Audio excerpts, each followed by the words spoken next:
Hey guys, what's going on? It's Danny. Today we're going to be going over AMC 2021 Fall 12A problem number 8. This problem goes as so.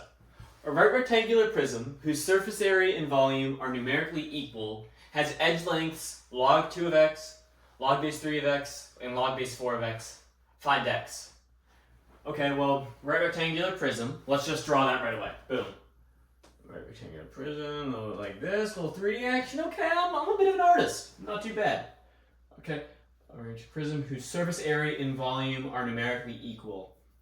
Well, let's create variables to represent this. We have a height, we have a length, and we have a width. So if the surface area and volume are numerically equal, we can use those two formulas. So we can write that out. And if you're having trouble getting to this formula, we have length times width times height, which is just the volume formula. And we have 2 times all the faces. So we have this square face plus this square face plus this square face times 2 because it's reflected on the opposite side. So we have this relationship that connects these two variables. Okay, and then we also have variables for the edge lengths. We have log base 2 of x, log base 3 of x, log base 4 of x. Well, let's just set each value equal to that. So let's say w equals log base 2 of x, L equals log 3 of x, and height equals log 4 of x. Now, wait, we have values for all of these. Why don't we just substitute that into this equation? So let's substitute that in, and let's see what we get out. Subbing in our width, length, and height gives us this really long equation. Now, how can we combine this?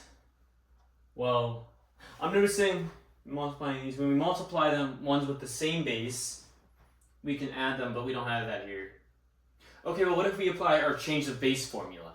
We can recall our change of base formula as this equation right here. Log base a of b equals any exponent of b over any base log of a. So we're just going to use ln to keep it clean. So if we apply this to all these functions, they're all going to have a similar denominator or numerator. The one on the top is going to be the same. So let's write out what it would look like if we applied this formula to all of these logs. Okay, now after rewriting this whole equation and substituting in the base change equation, we can condense this, right? We can get a new equation. Let's make that now. Okay, now after combining all the ln x's, we get this. Well, we have ln x cubed and ln x squared on this side. What if we divide both sides by ln of x squared? That just gets rid of all these ln x's and just leaves us with one over here now. Okay, let's write out what that would look like. Okay, now after rewriting this bottom equation up here and dividing by ln x, I'm noticing another pattern. I can multiply both sides by this denominator to make them all the same base. So let's just apply that now. Okay, after multiplying by this denominator, we get this equation. And wait, well, we're adding ln's, which we can just multiply, so we can condense that even further. Okay, now that I have ln x equals 2 times ln 24, well, I can't divide by 2, wait, we can apply another logarithmic rule. Ln of x equals, we can put this coefficient as an exponent and get ln 24 squared.